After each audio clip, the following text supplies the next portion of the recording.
Во новата година народните избраници за прв пат ќе седнат во пратеничките клупи на 9 јануари, кога за тој ден собраничкиот спикер Талат Џафери закажа 2 седници, од кои едната, 75-та, е со 4 точки за промена на уставот произлезена од Преспанскиот договор.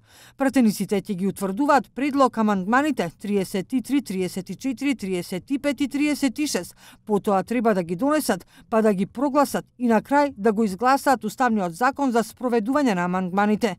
Собраниски извори од мнозинството за еден ТВ потврдуваат дека имаат двотретинско мнозинство, потребно за изгласувањето на последната фаза, и премиерот Заев оптимист. Јас верувам дека видат навистина може 85, 90, дај Боже и повеќе. Тоа е целта и затоа имаме вака инклузивен процес. Останувам оптимист дека најмалку двотретинско мнозинство или 80 пратеници ќе има на седницата на 9 јануари.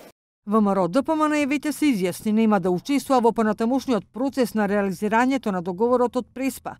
Освен координаторот на пратеничката група Никола Мицевски, ваквата одлука ја потврди и опозицијскиот лидер Христијан Мицкоски, кој процесот за уставните амандмани и расправата околу нив го нарече фарса.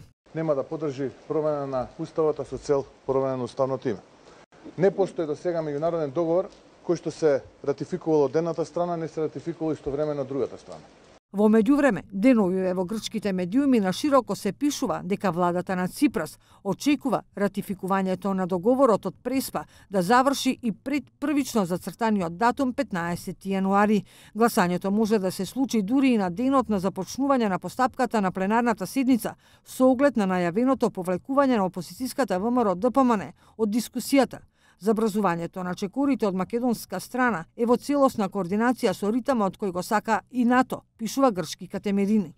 Повикувајќи се на добро информирани извори, Катемерини уште пренесува дека НАТО сака најбрз можен процес. Постои писмо од генералниот секретар на НАТО Јенс Столтенберг, во кое се повикува на завршување на сите процедури во двете престолнини до 15 февруари 2019 година, објави весникот, додавајќи дека тоа ги забрзува и активира и процедурите во Атина.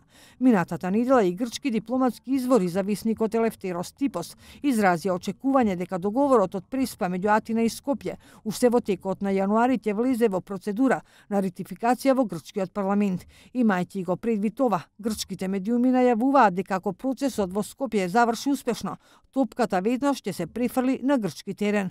Пренесуваат и владени информации дека премиерот Ципрас има обезбедено мнозинство во парламентот за поддршка на договорот од Преспа.